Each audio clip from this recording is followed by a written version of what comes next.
Com vos dia, disculpeu que faci la ponència assegut.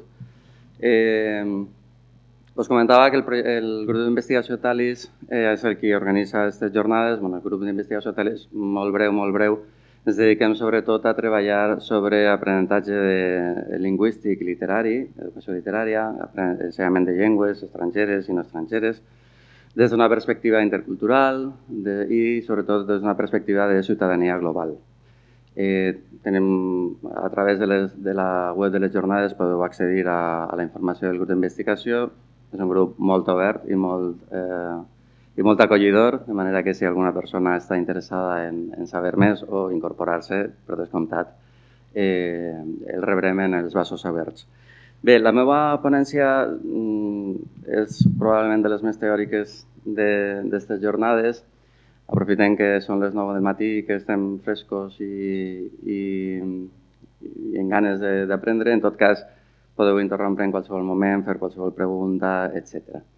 Bé, jo volia parlar-vos de la interculturalitat.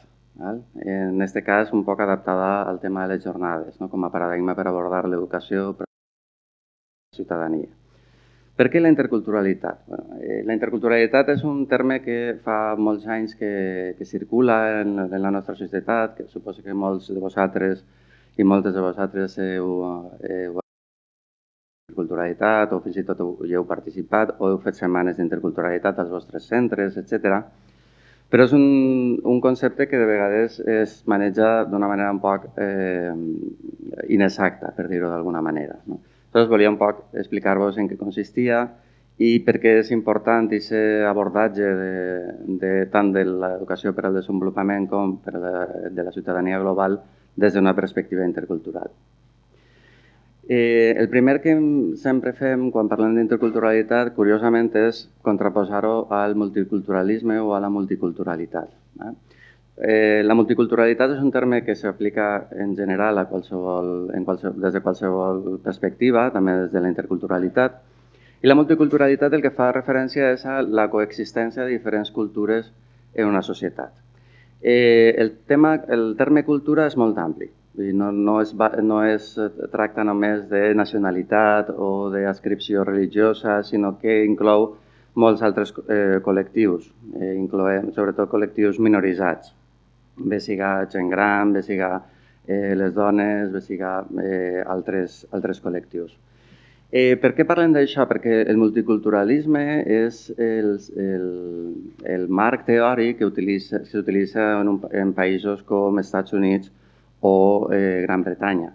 Aleshores tenim un referent molt fort des d'allí i és important distingir entre un i un altre. El multiculturalisme el que propugna és la prioritat del grup de pertinença. És a dir, si seguiu sèries de televisió americanes, veureu que sempre es fa molta incidència a grups culturals. No, jo soc jueu, no, jo soc afroamericà, jo soc X, perquè el multiculturalisme el que fa és un poc donar-li aquesta prioritat, donar-li molta importància a la cultura d'on provens. Tanta és aquesta importància que es localitza de manera fins i tot espacial. N'hi ha barris jueus, hi ha barris afroamericans, hi ha escoles, per exemple, en les últimes reformes del govern Bush, va fer amb allò de l'elecció de centre, que suposo que vos sonarà, un país que era bastant multicultural es va guetoitzar. Es va fer guetos. Aleshores ara hi ha escoles per a jueus, escoles per a afroamericans, etc. Perquè sembla que és molt important mantenir aquesta adscripció cultural. Jo soc d'esta cultura, aleshores vaig en la meva gent. Té una cosa interessant, que és una jurisdicció específica, la famosa política de quotes o la discriminació positiva. També haureu vist en sèries americanes que de vegades em fa molta broma. Jo recordo un capítol dels Simpsons que hi havia un jurat i deia, doncs contem amb l'alcalde de la població, amb el director, no sé què, i un representant de raça negra. És un poc la política de quotes ridiculitzada va per ahir, però sí que és un punt important. Senzillament penseu quants diputats gitanos tenim, per posar un exemple clar.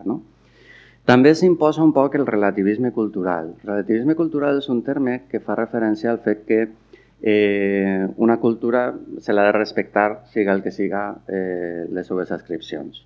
Això, dut al límit, porta a moltes contradiccions. Veureu que parlarem de moltes contradiccions al llarg d'esta xerrada, no? Perquè el problema de la interculturalitat és que no tenim respostes. Tenim moltes preguntes, però no tenim respostes per a tot. Què significa? Doncs no, és que aquesta cultura casa les xiquetes als 12 anys, aleshores és la seva cultura i ho hem de respectar. Clar, ahí entrem en contraposició i de vegades en un xoc en les legislacions de diferents països, en la nostra pròpia cultura, perquè bé, una cultura pot tindre com a tradició casar les xiquetes als 12 anys, però això no deixa de ser una barbaritat.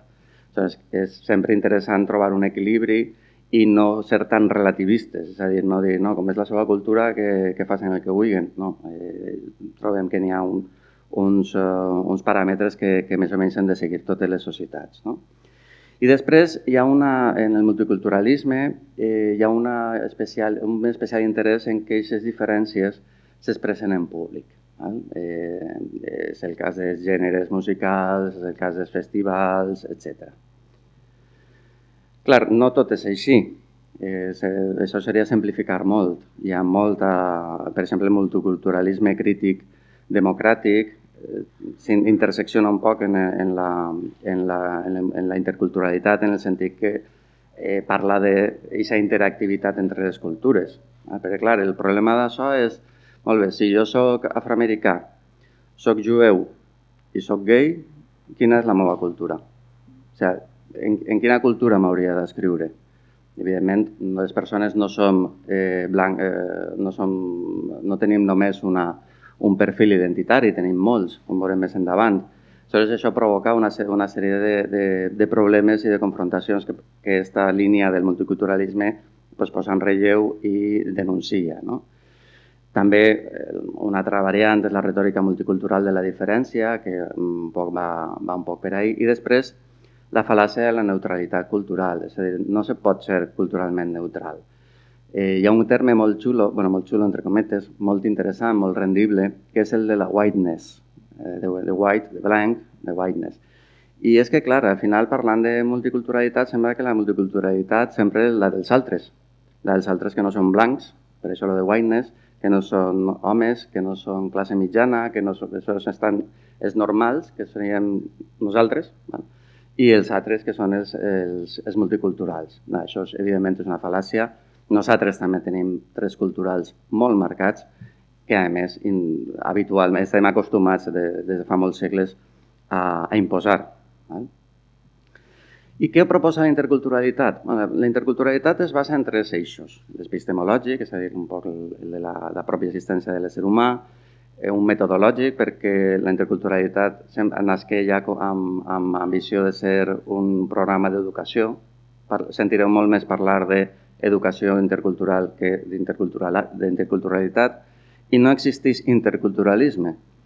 Sí, com el multiculturalisme sí que ha fet un corrent ideològic, hi ha llibres que es diuen multiculturalism, no? I pots veure ahí com un programa, no? de com aplicar aquesta multiculturalitat. La interculturalitat no. I després, evidentment, un eix ètic. Respecte de l'espistemològic, el que diu la interculturalitat és que l'individu no es defineix totalment per la seva cultura. És el que deia abans i que reprendrem més endavant també. És a dir, jo soc valencià, però són molt més altres coses que ser valencià. Igual que el que dèiem abans, un afroamericà pot ser afroamericà, però és moltes més altres coses. No podem reduir la identitat d'una persona a la seva cultura. Després, el fet que la interacció és la base de la definició cultural. És a dir, les cultures no són estàtiques, són dinàmiques, canvien. Si tu sents, per exemple, la gent que defensa els bous, no, és que és una tradició, ja, però les tradicions canvien. També era una tradició tirar una cabra des d'un campanar i, afortunadament, aquesta tradició es va abolir perquè es va entendre que era una barbaritat. També era una tradició l'esclavitud, era una tradició la caça de bruixes. Les societats, afortunadament, evolucionen, canvien i són dinàmiques. Les cultures també són dinàmiques. No és el mateix ser espanyol en el segle XXI que en el segle XX, i ni tan sols és el mateix a finals del segle XX que a principis del segle XX. Vull dir, les cultures canvien. I després sempre hi ha aquesta tensió entre singularitat, universalitat i diversitat. Perquè, clar, un pot ser molt valencià, però si se'n va a França, doncs probablement parlarà més de la seva identitat espanyola, perquè al que hi ha a la fi és més fàcil des de França és més fàcil d'entendre. Però si se'n va a Àsia o a Àfrica, el més probable és que parli de la seva identitat europea. És a dir, sempre hi ha aquesta tensió entre unes identitats i unes altres. Respecte de la metodologia, clar, nosaltres som una escola de formació de mestres, jo soc professor de didàctica de la llengua i la literatura, ens interessa molt què fem amb això. Aleshores, en aquest sentit, el que interessa de la interculturalitat és que busca una globalitat, és a dir, mirar els fenòmens de manera global, no de manera particular i xicoteta, sinó més gran, i la pluridimensionalitat. Per exemple, jo treballo interculturalitat des de la literatura infantil. Maria Alcantuz, que és la vicedegana d'Internacionalització i Cooperació, ja treballa la interculturalitat des de l'ensenyament de llengües. És a dir, hi ha moltes dimensions i no es pot, per exemple, quan es fa la setmana d'interculturalitat en alguns centres, aquesta pluridimensionalitat de vegades se redueix a que cadascú fa el menjar del seu país. Clar, això és el que anomena algun teòric turisme intercultural, no? És un poc l'anècdota. Evidentment, a partir del menjar se podria treballar molt bé. Se podria dir, bueno, però per què mengen això? Per exemple, per què en l'islam es prohibeix el porc? N'hi ha unes raons històriques, culturals, no és que un dia s'alçaren i diguin no anem a menjar porc. N'hi ha un component cultural en això. Això sí que seria més pluridimensional. Com us deia, nosaltres preguntem més que expliquem. No és que no vulguem donar respostes, és que les respostes s'adeqüen als contextos i els contextos no són universals. Per això la interculturalitat, per això el fet que les cultures són diverses i són dinàmiques. Però sí que és important fer preguntes, perquè quan després vos posaré algun exemple més clar, quan un es planteja com podria fer això de manera més intercultural, està ja fent passos cap a una comprensió de l'altre, no? L'alteritat, l'empatitzar amb l'altre, el posar-se en el seu lloc. No? I després, evidentment, la interdisciplinarietat. No es pot abordar la interculturalitat des d'un únic eix perquè les persones no som d'un únic eix.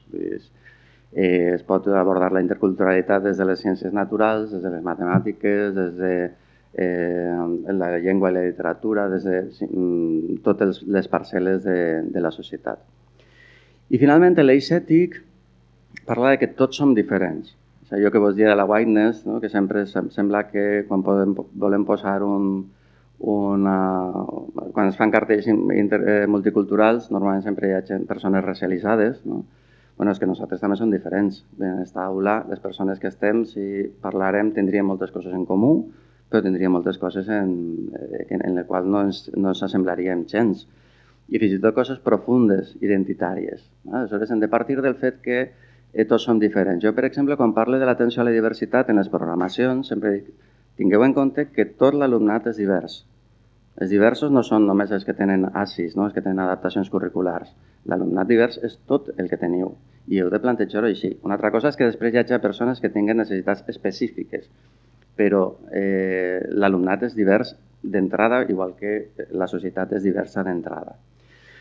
I després tornem un poc al que dèiem abans, la reflexió sobre la identitat concerneix a tots. No és només una qüestió dels estrangers. També nosaltres hem de plantejar-nos de quina manera som diversos, no? Sobretot la gent que estem dalt de les societats. Estem parlant d'homes blancs, classe mitjana, etc. També ens hem de plantejar en quina mesura nosaltres tenim uns valors que com que són mainstream, que són part del corrent principal, de vegades no ens adonem, però evidentment també ens fan diferents. Aleshores, podríem resumir això en algunes premisses. La primera és que la interculturalitat és inherent a tota la societat. Així va despegar molt la interculturalitat a principis del segle XX, quan començaren els fluxos d'immigració, que per al nostre país eren una novetat, però això no significa que no hi haguera diversitat i que no hi haguera també educació intercultural abans de l'arribada de immigració. Hi ha un teòric molt interessant que parla, per exemple, tot el treball que es va fer en el col·lectiu gitano al llarg del segle XX, no? I com hi havia programes educatius, com hi havia intervencions, com hi havia reflexions, vull dir que no és que aparega com un bolet de la nit al matí, sinó que hi havia tota una història a la qual nosaltres ens inscrivim. I cal pensar que Occident és la cultura dominant al nostre voltant i això de vegades ens fa oblidar que també som una cultura. Val? Per exemple, un company arabista comentava que, clar, quan parlem de democràcia, democràcia ens sona una paraula universal, veritat? Ningú no dirà que ser democràtic té ideologia, però en determinades zones del món musulmà la democràcia s'entén com una imposició occidental, de manera que hi ha una certa reacció. O, per exemple, a Xina. A Xina li dius, parles de drets humans, que sembla que els drets humans són universals, doncs molta gent, la societat xinesa actua com no, és que això ens volen occidentalitzar. Aquestes coses les hem de tindre. A banda, al marge de que tinguin raó o no tinguin raó, això no és el que estic discutint, hem de contemplar això, hem de ser conscients d'això i hem de ser conscients que en realitat la democràcia va néixer a Occident i el fet d'imposar la resta del món no deixa de ser una imposició occidental. L'educació intercultural ha de ser transversal i, clar, moltes vegades diu, com ho faig? Quines activitats faig? No és tant una qüestió d'activitats, sinó d'aquest convenciment intern, d'aquest qüestionament constant. Deixa de dir, a veure si faig... Per exemple, un exemple molt senzill que vaig viure en un institut on treballava, en què una professora de llengua va portar unes activitats Nadal i hi havia una Mare de Déu que havien de pintar i clar, jo vaig veure un xiquet musulmà pintant la Mare de Déu i dic, xica, tu no eres conscient que això no és pertinent?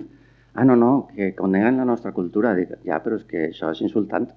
Per a ell és insultant. Per a nosaltres, que estem en una societat agnòstica o laica, doncs aquestes coses potser no ens afecten tant, o a molta gent, a molta població no ens afecten tant, però una societat que és profundament religiosa, aquest tipus de coses s'han de plantejar. Tu has de reflexionar i has de pensar si aquesta és la fitxa adequada o si pots canviar-ho per un arbre de Nadal. I ja, perquè l'arbre de Nadal és una tradició americana, que tampoc és la nostra.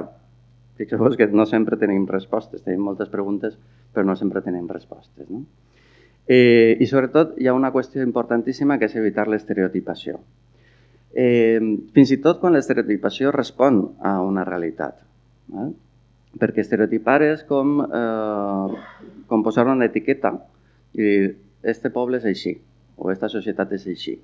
I encara que bona part de la societat sigui així, això no significa que no hi hagi persones que no ho siguen i que se senten desplaçades. Jo sempre, en aquest cas, sempre conto l'anècdota d'un professor de filosofia andalús que era una persona molt seriosa, una persona que personalment, identitàriament, es considerava una persona seriosa.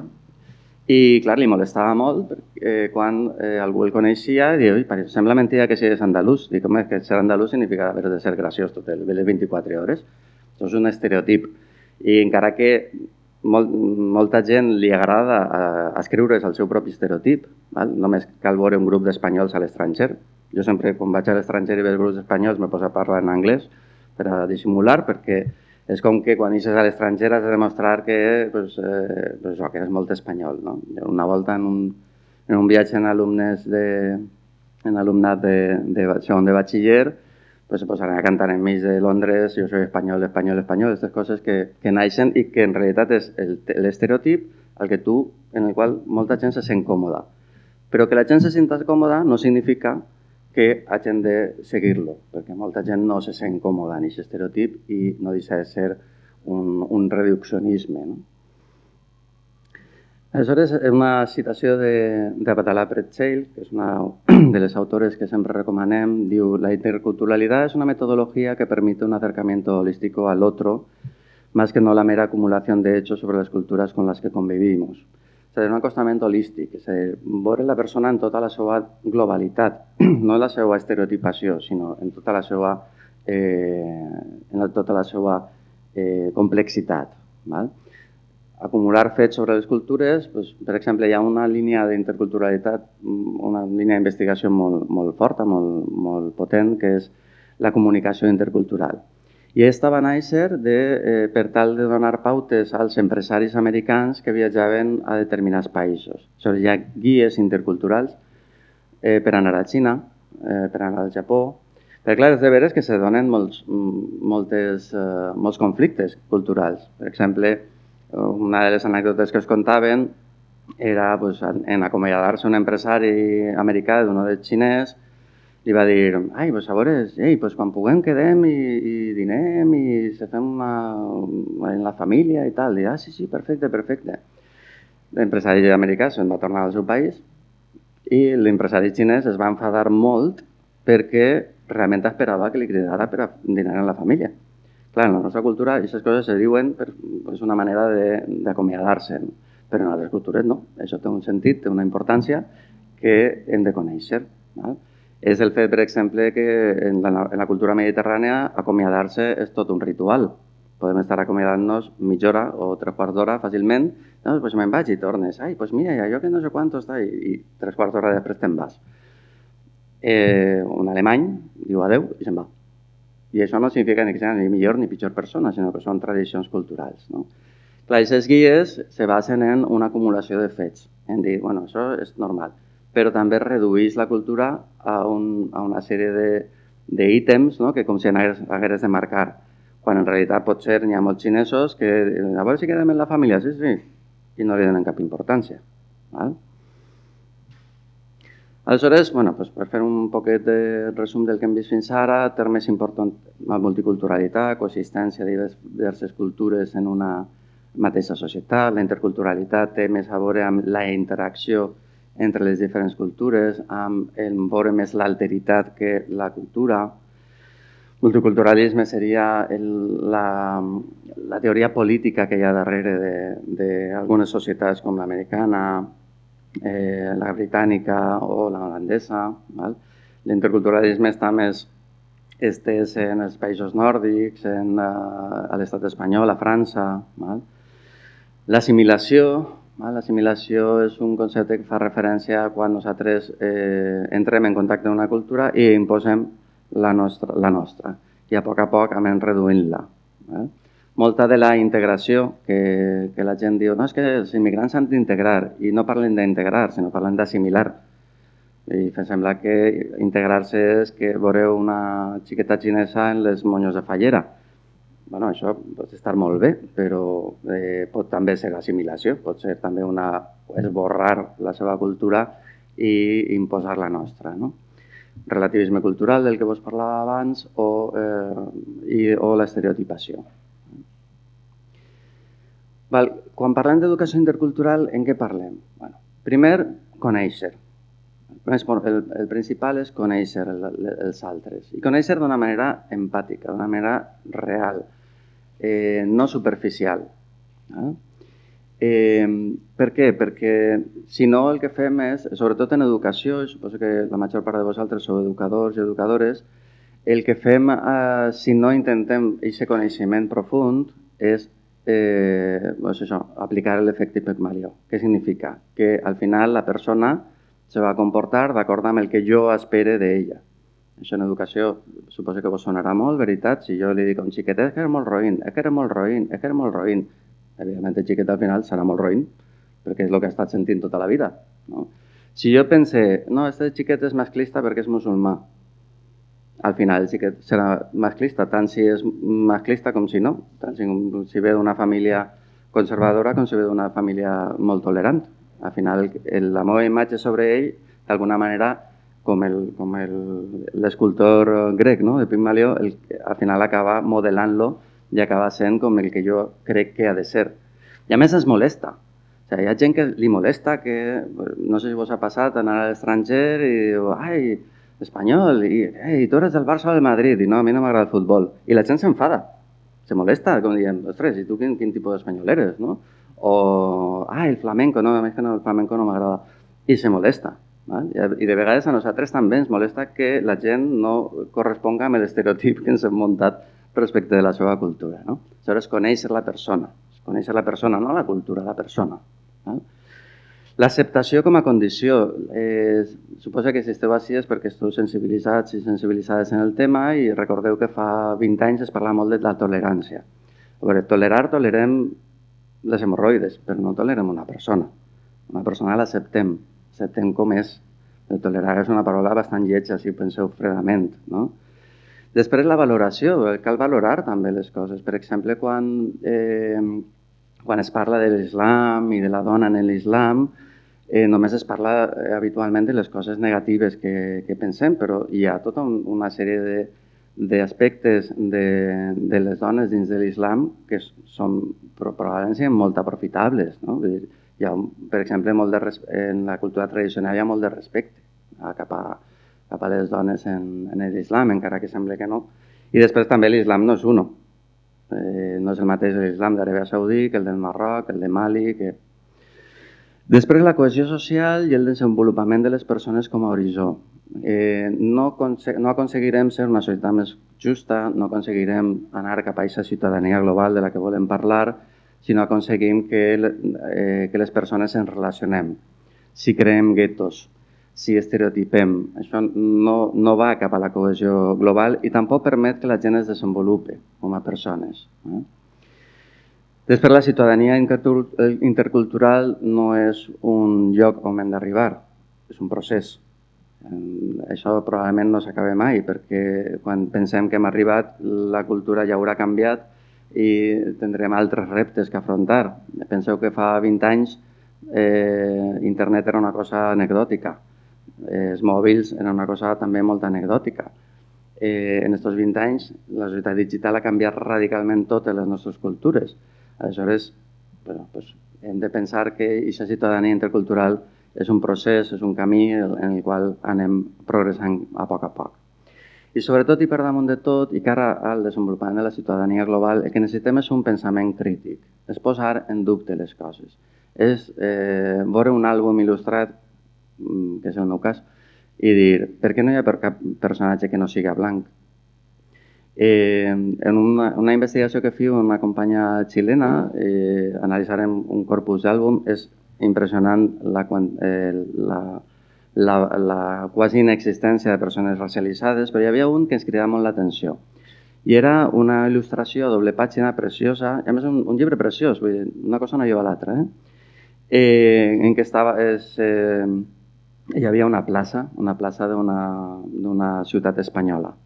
No hi havia cap persona que no fos blanca. I és que això ja no és que siga poc intercultural, és que és mentida. És que uno va a la plaça de la Reina i veurà que això no és cert, ni tan sols això és una construcció de la realitat. Una realitat que ja no és la que és la que era quan nosaltres érem joves, quan érem xicotets, però no és la que és avui dia. I aleshores un llibre preciós, un llibre encantador, unes il·lustracions magnífiques, es converteix en un llibre racista, malgrat tot.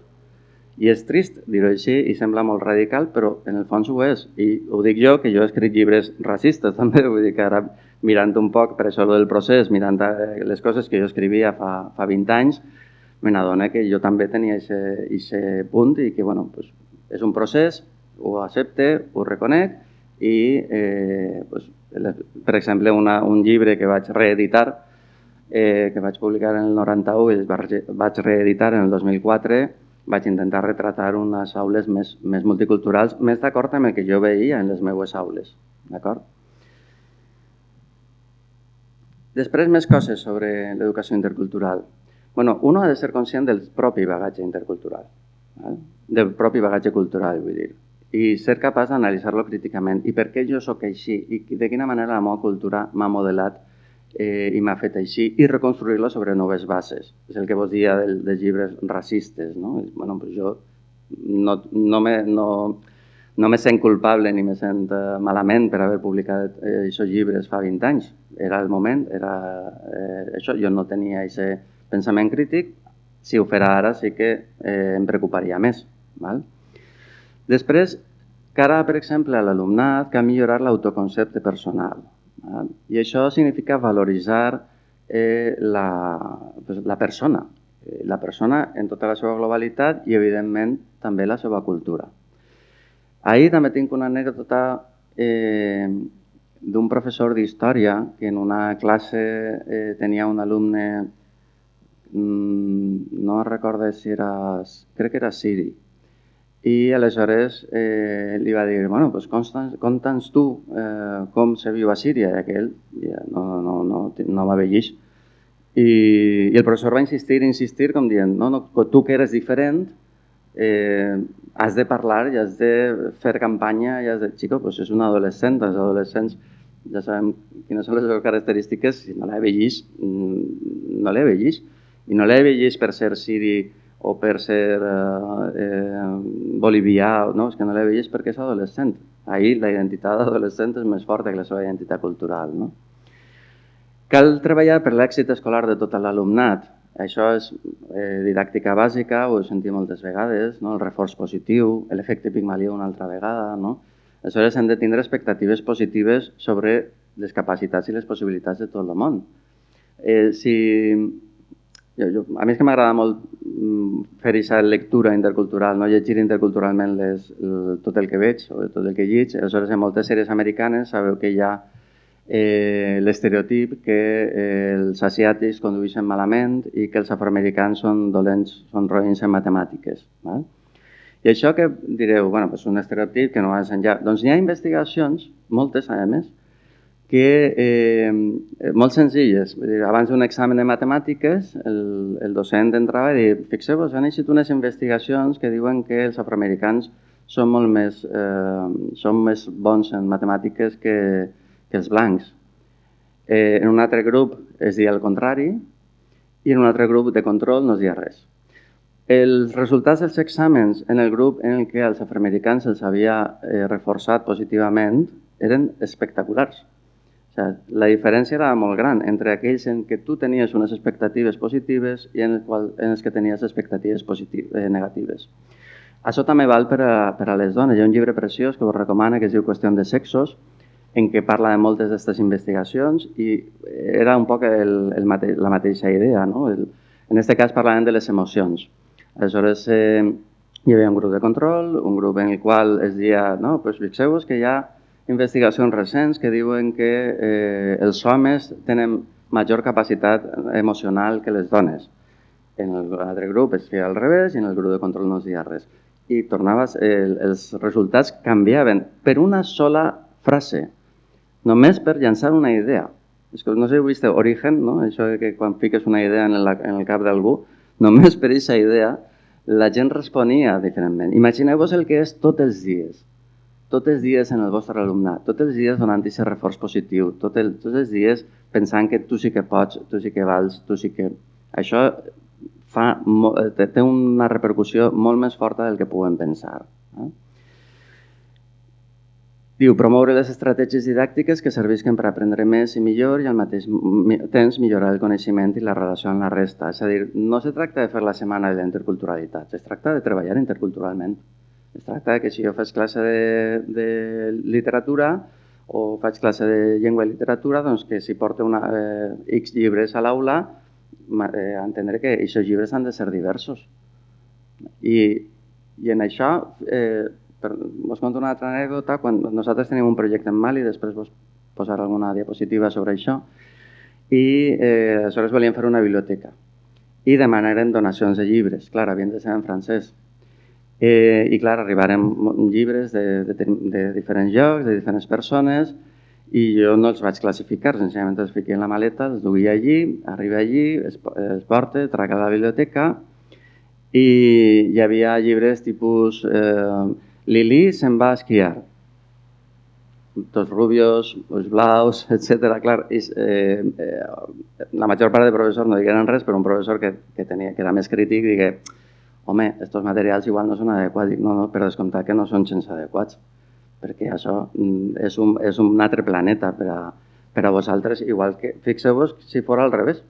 Si fos a nosaltres que ens feren llegir molta literatura africana, dic, no, jo la llegiria, probablement vosaltres també, però si voleu comprovar com de racistes podem arribar a ser, basta que vegeu un doblatge en espanyol latino en YouTube i la quantitat de comentaris que hi ha en contra de l'espanyol latino per part d'espanyols. I aquest racisme està ahí, i aquesta poca acceptació de l'altre està ahí, que evidentment ens crea estranyesa, un doblatge al qual no estem acostumats, això no ho nega ningú, però també és cert que tenim poca tolerància respecte d'això. Cultivar actituds o valors que afavorisquen la convivència entre persones, això també s'ha veure amb els projectes de centre, a partir de les necessitats, les experiències, els coneixements, els interessos de tot l'alumnat, com a mètode preferent per integrar la diversitat cultural a l'escola, no només fer cas als que ens interessen, de vegades haurem de fer coses en les que no ens interessen, però per promoure aquesta diversitat. Després, revisar el currículum, per exemple, els materials amb els quals treballem, que també hi ha investigacions sobre les il·lustracions en els llibres de text. Hi ha molta investigació, sobretot de gènere, i és brutal, i de fet els editors i les editorials estan intentant canviar això, perquè era molt punyent, però culturalment continua sent bastant millorable. I lluitar contra totes les formes de discriminació. No només el racisme, que per descomptat cal combatre'l, però també la discriminació de gènere, la discriminació d'orientació sexual, qualsevol tipus de discriminació. La porofòbia, la fòbia al pobre, que això sembla que no es tracta molt, però si heu anat a escoles o això, haureu vist en algun moment quan els alumnes, mira, este du unes sabatilles d'un xic, ja. Aquest tipus de coses també s'han de combatre, perquè a la fi estàs marcant una persona perquè no se pot comprar unes sabatilles de marca o perquè no vol, també podria ser. Els conflictes interculturals, hi ha un material del col·lectiu Amani que té alguns anys però que està molt bé per tractar conflictes interculturals. Com evitem o com promovem l'evitació d'aquests conflictes? Primer, una creació d'un grup cohesionat, els jocs de cohesió, les activitats cooperatives. Això és el que t'ensenya que la persona al costat és un company o una companya i no és un bolivià, no és un romanès o no és un xinès, és un company o una companya. Desenvolupar la capacitat d'anàlisi. Aleshores, moltes vegades, sobretot en infantil, això es fa molt, de renyien dos xiquets i aleshores el mestre o la mestra diu, vinga, va, perdona, li donen un beset. Perquè, per exemple, això segurament l'Oles està desesperada de posar el mateix exemple perquè és molt bo, sense fer-li, però un xiquet que li han agafat la pintura roja i s'ha enfadat moltíssim i s'ha enxarçat en un altre company, no? I passa al professor, no, vinga, va, cal compartir, deixa-li el boli roig, va, i doneu-vos un beset. Pues imagineu què passaria si pillàreu a una persona robant-vos el cotxe i anara a la policia i diguera, va, vinga, no, feu-vos amic, va, dona-li la mà i perdona'l. Perquè en aquest moment la pintura roja per a aquest xiquet és tan important com el nostre cotxe. I això hem de ser conscients i hem de posar-nos en el seu lloc, hem d'empatitzar. Això és desenvolupar aquesta capacitat d'anàlisi. Cara a resoldre conflictes, està bé també pegar-li la volta als conflictes, replantejar-lo, veure des d'una altra perspectiva. I, evidentment, buscar solucions. I solucions que acontenten a tots i a totes, no només al mestre o a la mestra, que diu, bueno, ja m'he alliberat d'aquest conflicte, ja puc continuar fent-me el cafè. No estic en absolut menyspreant la tasca dels mestres i en els patis, jo entenc que és dur i que de vegades és sí, vinga, sí, perquè estàs molt cansat, però hem de tenir en compte que quan fem això estem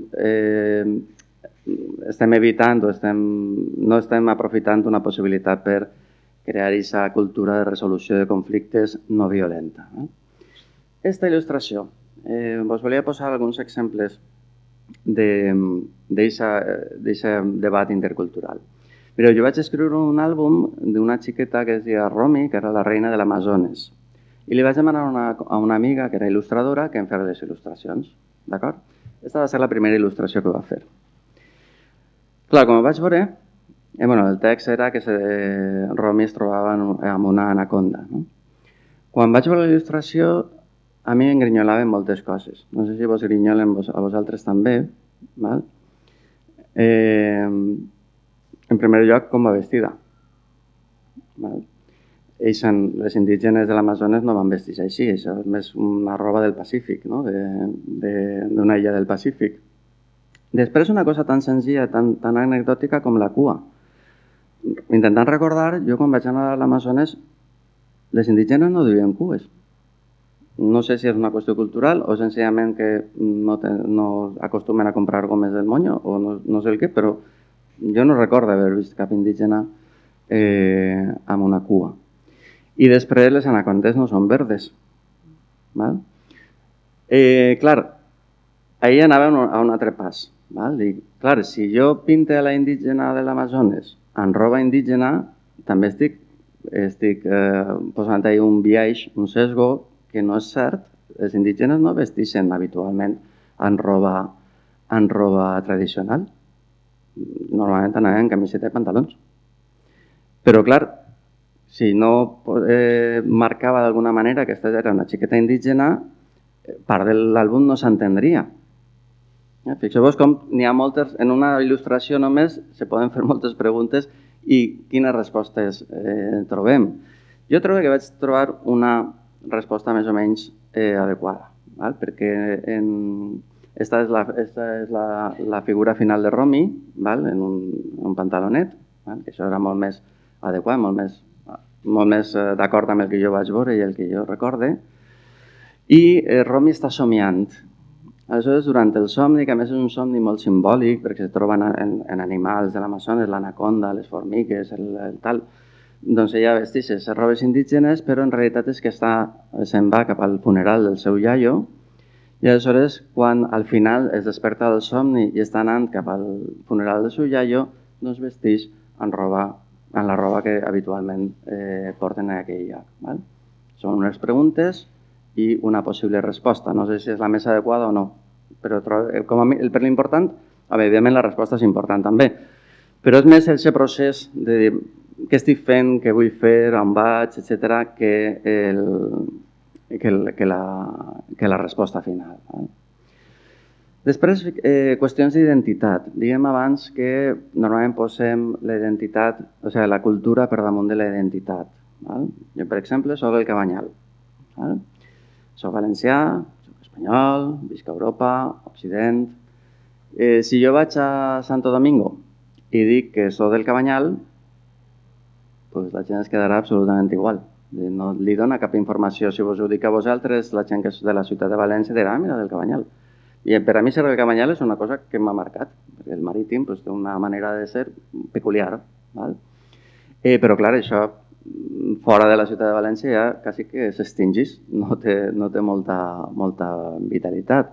O ser valencià, o ser espanyol. O sigui, quan vivia al Japó, per exemple, jo deia, no, jo soc europeu, perquè si deia que era del Cabanyal, a un japonès li donava la informació nul·la, no? Fixeu-vos com se van fent aquests cercles concèntrics identitaris. Així és una qüestió d'adscripció, però així és una qüestió d'intensitat. Jo, per exemple, poso en el centre de la meva identitat el ser professor. Això no significa que ser parella de la meva parella o ser pare no sigui important, no me malinterpreteu. Però, clar, jo recordo que en un col·lectiu en el que estava, que havien de posar una foto i una xicoteta descripció, una mestra va posar mare i mestra. I jo, ostres, jo pare no posaria mai en el centre de la meva identitat, i no perquè no siga un bon pare, us ho jure, sinó perquè és una cosa en la qual jo convisc, en la qual jo he invertit una quantitat d'energies més que considerable. Jo m'estimo amb locura els meus fills, però no crec que m'hagi modelat tant la meva identitat com per a posar-ho en el centre de la meva identitat. En canvi, ser professor sí. Clar, fora d'això hi ha coses ja més exòtiques, no? Jo soc escriptor, cante, durant una temporada molt llarga de la meva vida vaig practicar arts marcials i en aquell moment era una part molt important de la meva identitat. Ara, si haguera de reescriure això, la posaria més cap a fora d'aquests cercles, perquè les persones també canviem, la nostra identitat també canvia. L'altre dia veiem Inside Out, no recordo com es diu en castellà, no, reconeixeu la pel·lícula, veritat, la dels sentiments, i veia les illes de la personalitat de la xiqueta, la del hockey, la de la família, la de l'amistat. I clar, jo pensava en les meues illes i clar, és que les meues illes de la personalitat, algunes s'han derrumbat també, s'han caigut i n'he fet unes altres, perquè les persones evolucionem, no som d'una mateixa manera, no? I, per exemple, els meus amics d'arts marcials, quan s'enteraven que escrivia llibres per a xiquets, deien, sí, i com que també quasi que es molestava, no? Diuen, no, tu eres karateka, no pot ser una altra cosa que no sigui karateka. I fins i tot, fora d'ahir, n'hi ha altres característiques que conformen la meva identitat. Jo vos convido a que, si això fos un taller en lloc d'una ponència, ho faríem tots junts, però desafortunadament no tenim temps, vos convido que feu aquesta prova, que feu el vostre cercle d'identitats, que poseu en el centre, que poseu als extrems, que poseu què és important, què penseu que vos ha configurat com a persones. I veureu que és una reflexió molt interessant. I a vegades te dona això una perspectiva de tu mateix que dius, ostres, el centre de la meva vida és ser professor, el centre de la meva vida és el treball, però clar, per a mi ser professor no és només fer classe, no és un treball, és molt més. Vos convido que feu aquesta prova. Bueno, i anem acabant ja. Com veieu, en la interculturalitat hi ha més preguntes que respostes, perquè depèn molt del context. Les respostes sempre estan adaptades al context. Fixeu-vos en la polèmica que va haver amb el hijab a França, així no n'hi ha hagut, així no s'obliga l'alumnat a que es lleve el vel a les xiques musulmanes, a pesar que també som laics. El laïcisme en França és diferent al nostre. En canvi, per exemple, en el Regne Unit, l'ètnia sikh, sabeu que duen un turbant tradicionalment, estan exempts de dur casc en la moto. Que a cada context se li donen respostes diferents. Quina és millor, quina és pitjor? Jo tinc la meva opinió, suposo que vosaltres també, però al cap i a la fi les respostes s'adapten a la societat en la que estem. Per exemple, a Holanda es fan classes d'espanyol als immigrants espanyols que encara viuen allí. Que diuen que són 4 gats, perquè són 4 gats, però Holanda tenia una aposta molt forta per educar en la llengua d'origen al seu alumnat, i fa 20 anys encara hi havia classes d'espanyol perquè hi havia immigrants espanyols. O, per exemple, la festa del corder del col·lectiu musulmà. Sabeu que habitualment es matava el corder a casa, es cuinava, era una festa molt familiar, molt tradicional. Evidentment no podem matar corders en casa, no sembla que sigui un costum que fora perdurable, però sí se va trobar una solució que era, dur-lo a l'escorxador, es mata ahí de manera legal, higiènica, etc. Després s'endugu a casa i fer la festa. No sé si és una bona solució o si és la solució perfecta, però és una solució. En tot cas, en cada context tenim diferents respostes. I després considerar les persones com a tals, no jutjar-les per la seva cultura. Ni això ni caure en el relativisme cultural, dient com és la seva cultura li ho permetem tot. Penseu en un moment en Mali, d'acord? Mali està en el centre d'Àfrica, és un país sobretot amb un 80% d'habitants musulmans, està en guerra, sobretot al nord del país, de Bamako cap al nord hi ha moltes ètnies en guerra, els tuaregs, en realitat el que estan en guerra són els estats occidentals per fer-se amb els recursos, però és un país en què d'entrada hi ha una gran conflictivitat. Us heu fet una imatge, veritat?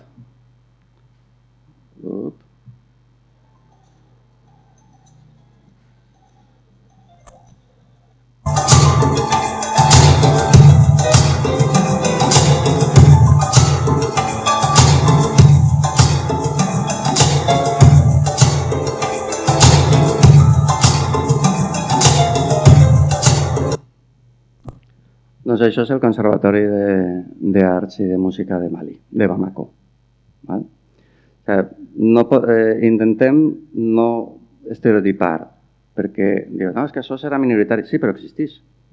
existeix, i aquestes dones, este col·lectiu, perquè també hi ha un xic per ahí, doncs fa performance que estan arrelades a la seva tradició. Fixeu-vos que la imatge de darrere és una imatge africana, però que estan perfectament alineades en el que és l'art modern. Val?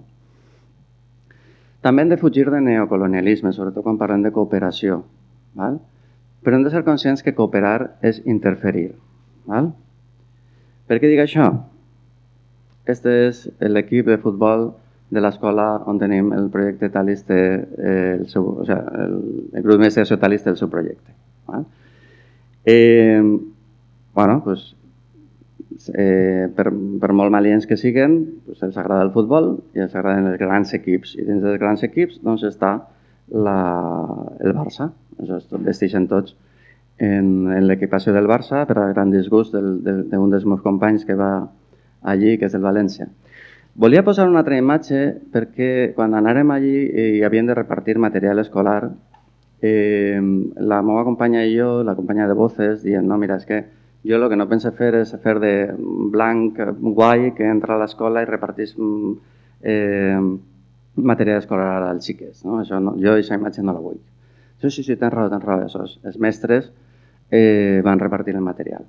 I en eixir de classe, tots els xiquets anaven el material escolar així per a que li farem fotos. I tinc una foto d'eixes. Vull dir que de vegades aquesta interferència no la pots evitar. Per molt que facis la reflexió, per molt que intentes evitar estereotipar, etc. Al final és difícil caure.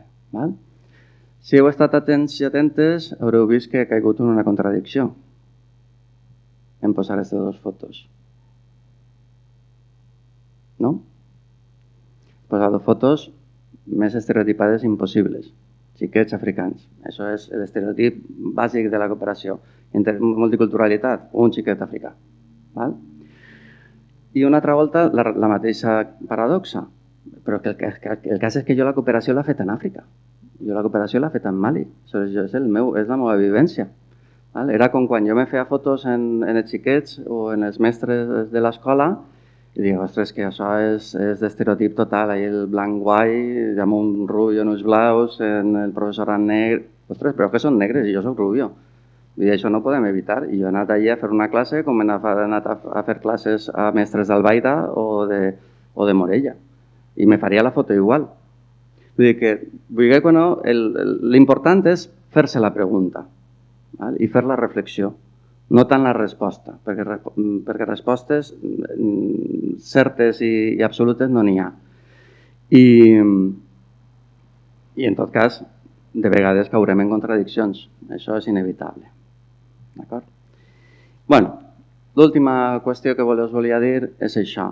La interculturalitat és un intercanvi, val? En la idea de que no hi ha només una culturació del més dèbil, sinó un enriquiment mutu. Però no ens enganyem. El més dèbil sempre està en una posició de partida també més dèbil. Vull dir que, en realitat, el problema de la interculturalitat és que parla d'aquest diàleg entre cultures, però clar, és que no és igualitari. Nosaltres estem en una posició de poder i hem de ser conscients que estem en una posició de poder. I això és tot el que volia contar avui. Moltes gràcies.